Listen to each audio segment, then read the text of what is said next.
Hello artists, for the next phase of our surrealism painting, we're going to paint with watercolors, and we're going to do a little bit of color mixing and experiment with something called a wash.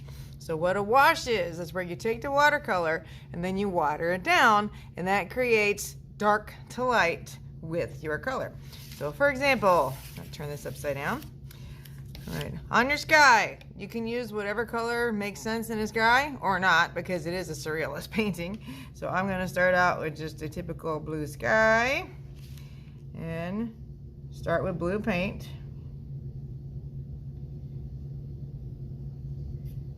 Now the wash comes in where if I take my brush and use just water, it thins out that paint and creates this dark to light illusion. If you want it to go darker, we add more paint to usually the top section and then let it fade out.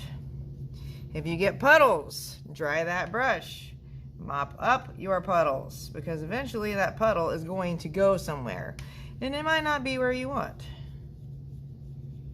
I'll do it again, paint and then just water and fade it out.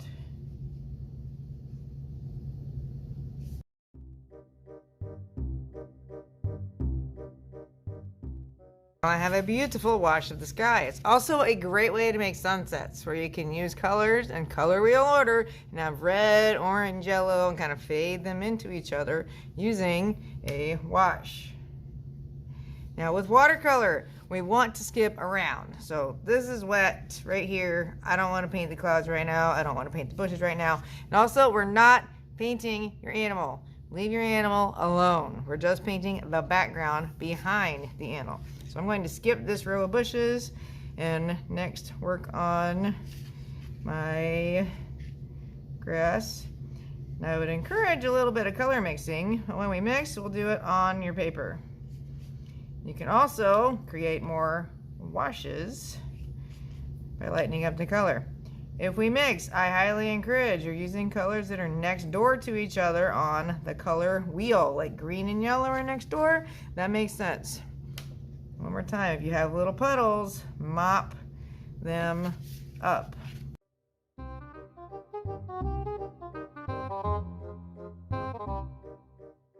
And since this is wet, I can't do this area right now. So it's just you bounce around the page and work on what you can.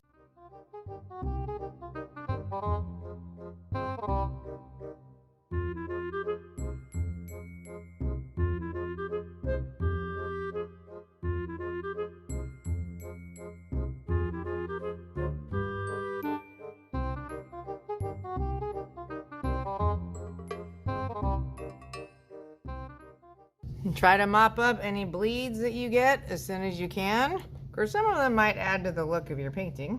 I'm just trying to keep them mostly under control.